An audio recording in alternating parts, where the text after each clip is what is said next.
Okay. So, meron tayong isang kliyente dito mga kaibigan.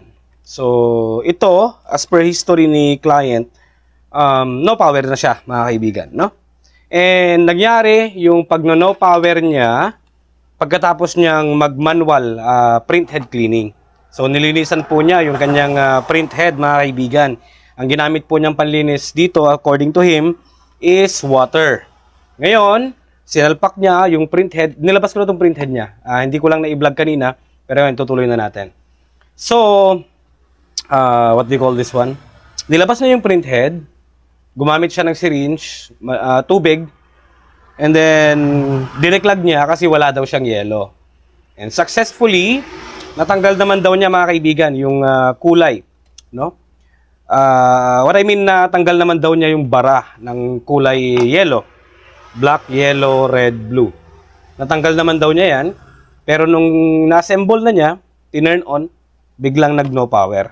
So, umabot daw siya ng mga 2 to 3 seconds, then wala na daw, patay na yung printer. So, basically, initial insight doon mga kaibigan, pwedeng basa ito, pwedeng nabasa itong port ng flex cable, then hindi na malayan ni client, sinaksak na niya, kaya boom, patay. So, ibig sabihin, shorted na itong printhead niya. Yun ang initial checking. Alright? So, ang shorted na printhead, papatayin niya talaga yung printer. Especially na sa logic board. So, darating din tayo mamaya doon mga kaibigan as we continue. No? Sa logic board kasi ang namamatay dyan yung transistor, yung dalawang transistors. Okay? Pwede rin naman yung fuse. So, check natin mamaya. And so, yun na yung history niya. No power na siya. And yun ang nasabi ni client na action na ginawa niya, nag-declogging, then nag-no power nung tinan on. So, check natin. So, meron tayong tester dito. We have here the Habotest 1234B+. Kung gusto nyo mag-order nandyan. Sa function naman niya, sa volts tayo. Continuity. Yan. V. So, check natin. Dapat ang may reading lang mga kaibigan sa printhead. Check natin kung shorted. Dapat ang meron lang reading is yung second and third pin. Pag merong reading sa first pin and the rest, except sa second and third, finish na yan. Okay? Hindi na natin pwedeng gamitin itong printhead na to. So, check natin. First pin. May value sa first pin, which is supposedly dapat wala. Ang meron lang dapat value mga kaibigan ay second and third. Merong value sa first pin, second pin. Dapat second and third lang ang merong value. Pag may value pa yung iba, hanggang sa last, finish na yung printer. Okay. So, medyo hindi ko nagugustuhan yung nangyayari mga kaibigan. Dapat ang may value lang dito is yung second and third pin. Which is okay. Okay yung reading na yan. Third pin, okay din dapat yan. Pero ang pinagtataka ko, merong reading sa first pin. That's not normal. Okay? To make sure, meron akong isang printhead dito na goods. So, check natin kung may reading sa first pin. Walang reading sa first pin. Second pin. Good. Third pin. Good. The other pins. Wala. Again. First pin. Wala. Second pin.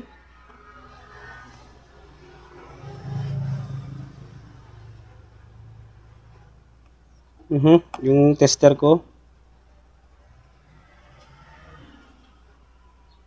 Third. Second. First pin. Wala. So, this one is the good printhead. Ang pinagtataka ko lang dito sa printhead niya, which is first pin, meron. Second pin, meron. Third pin, meron. The rest, wala. Pero, merong value or merong reading sa first pin. Therefore, this printhead is shorted. Hindi na natin siya pwedeng gawin. Ito ang dahilan kung bakit nag-no print out yung printer ni client pagkatapos niya mag-declogging. Alright? Ngayon, proceed tayo. Tignan natin kung meron tayong extra printhead dito kasi yun ang gusto ni client. For the meantime, bubuhayin lang muna natin yung printer ni client. Basta ito, hindi na siya pwede. Huwag nyo nang gamitin. Negative. Dead. So this time, target natin, buhayin natin yung printer ni client, tignan natin kung mayroong problema sa logic board. So matik yan, initial checking ulit or initial insight. Kapag ganitong eksena na shorted yung print head, sisirain niya yung logic board, especially na sa dalawang transistors. So check natin.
You know?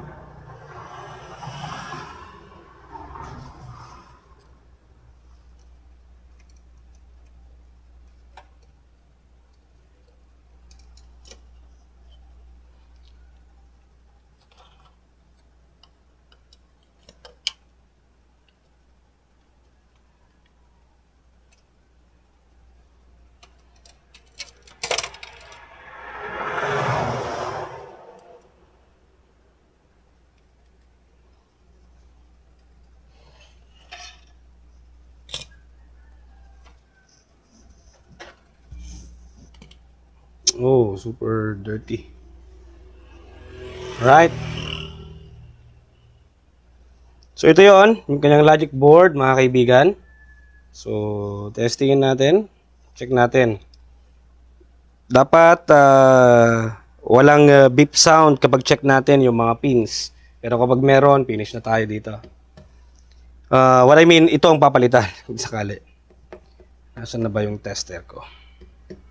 Where is my tester? Okay. Kapag mag-beep lahat yan, finish na. Palitan to. Okay? Pero kapag meron siyang value, goods. 0.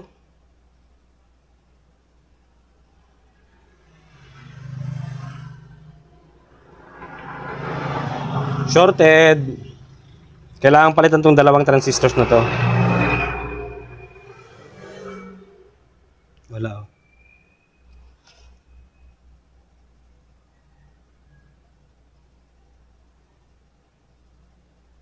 No readings.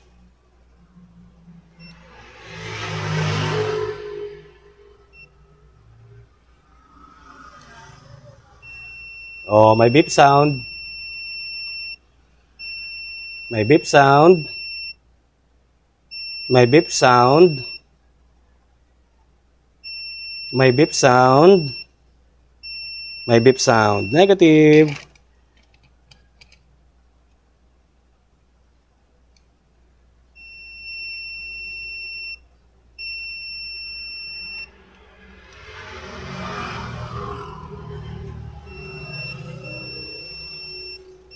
Negative. So, kailangan palitan tong dalawang transistors. Check natin sa fuse. Dapat may continuity. Dapat ito ang mag-beep.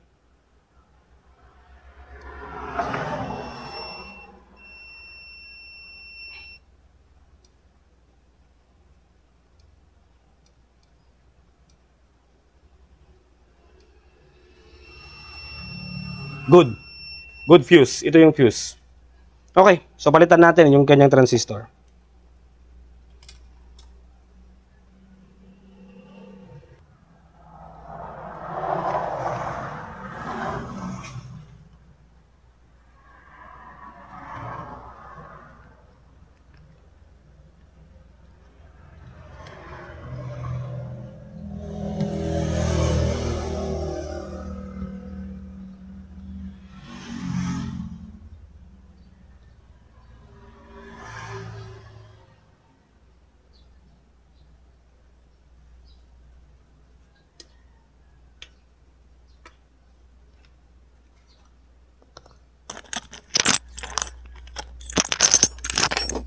Hot air ko, abot ko yan ng 450, minsan 500 para mas mabilis.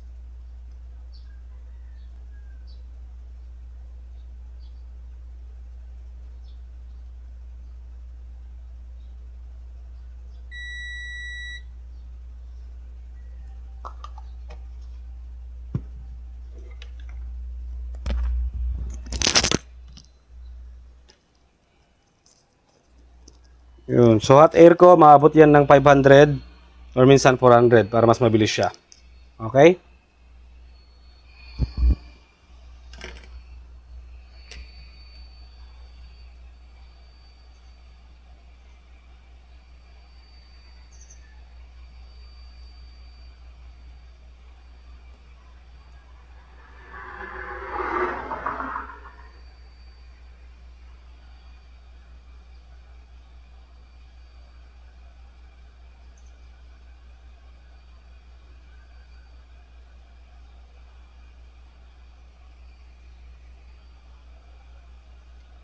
Hindi mahirap siyang tanggalin.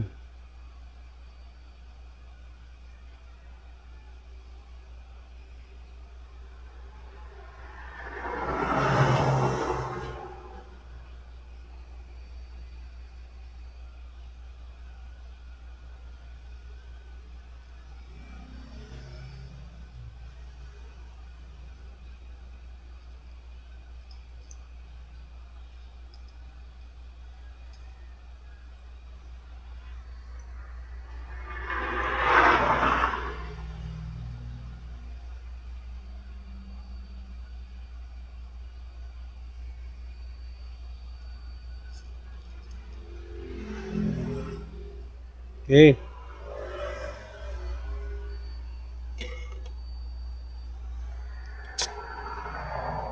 So ito yung dalawang natanggal. Pag bibili kayo ng brand nyo na ganito, meron siyang code mga kaibigan, okay? Para sa left part, ito yon. Yung basta lagay ko na lang sa may nakatag dito sa product na sa video natin. A222 and C something about that. Like that, mga kaibigan.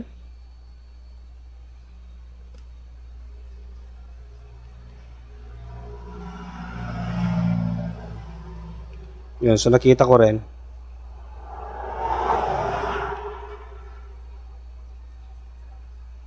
Yan. So dito sa left part, meron yung A2222. Yan. Susunod naman, yung C6144 ata to. Hindi ko na makita. Basta yan. C6144. Yan. So palitan natin to. A222 dyan sa left. Alright. So meron na isa sa salpak natin.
Alright.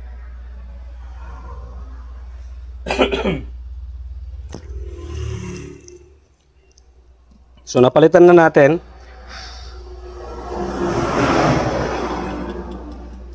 Ito yung...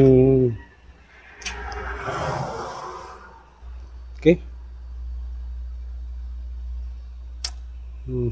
Siyempre, para mas makasiguro tayo na okay na siya, magre-read ulit tayo.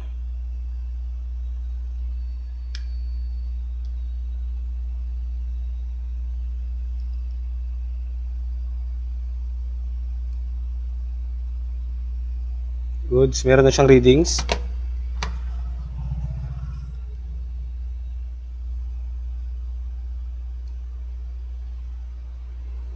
Good.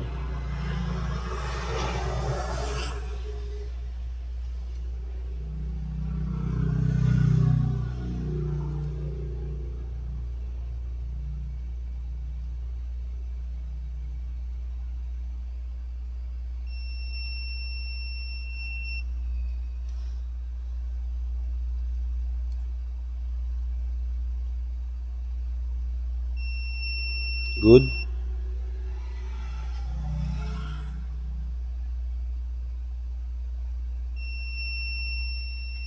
Good.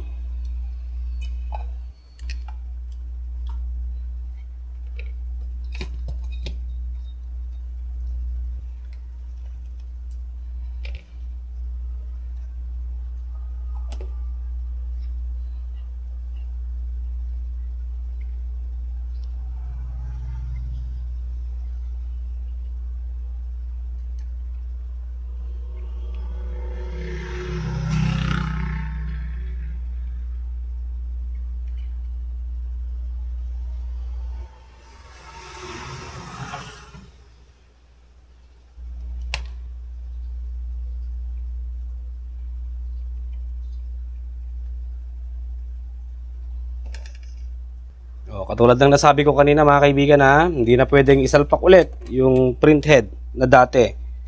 Okay? Pag sinalpak mo pa yan, negative na. Papatayin nyo ulit yan. So hopefully, let's just hope na yun lang ang problema ng kanyang logic board. Let's just hope.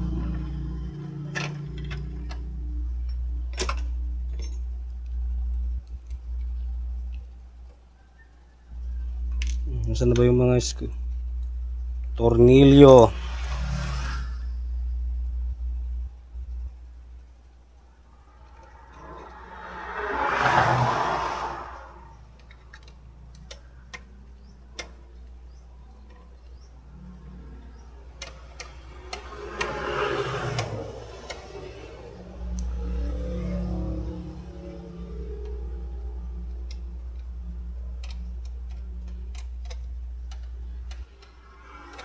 Hindi na lang muna natin siya higpitan.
Gamitan na natin to ng bagong head.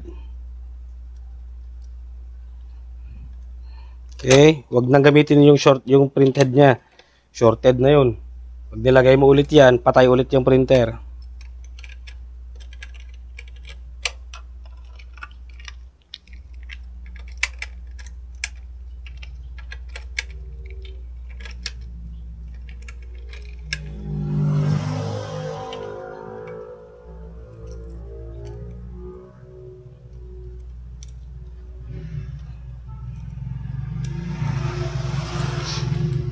Okay, moment of truth mga kaibigan. Testingin natin.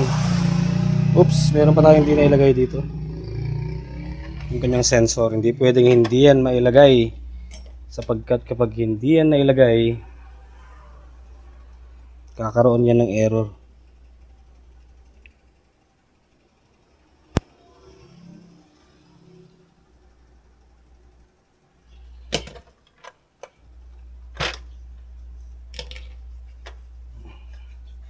May ink spill na rin. Okay, moment of truth. Scanner. Nasaan na? Pag napaandar to, goods na. Yun lang naman ang goal natin eh. Paandarin siya ulit. Hopefully, wala na siyang ibang issues. Diba? Now, print head kasi, parang gusto ni client na papalitan siya ng brand new head. Kesa mag brand new daw. Eh, di ko alam. Siyempre, depende naman yan sa budget natin mga kaibigan. Alright. Eh, sabi ko naman, wala akong head ngayon na stock. So, tignan natin. Kung mamatay ulit yan, ibig sabihin may iba pang issue. Okay. Saksak ko lang.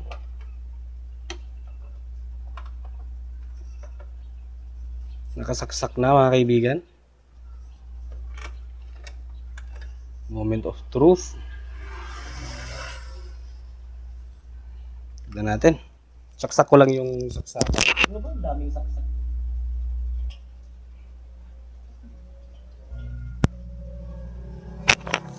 Yan. So, nag-turn on siya. Tignan natin kung mamamatay ulit siya. Yeah. So, naka-turn on na siya. Goods. So, sabi ni client, 3 seconds lang. Ganun talaga kapag shorted na yung head. Mamamatay at mamamatay yan. So, new head na yung nilagay natin. Kasi shorted na to sa kanya. Wala na to. Okay, so the goal, pag mag-stable yan, ibig sabihin okay na to, napaandar na natin siya. And we're ready to replace a new printhead. Pag nag-stable na to. O, diba? Ganun yun.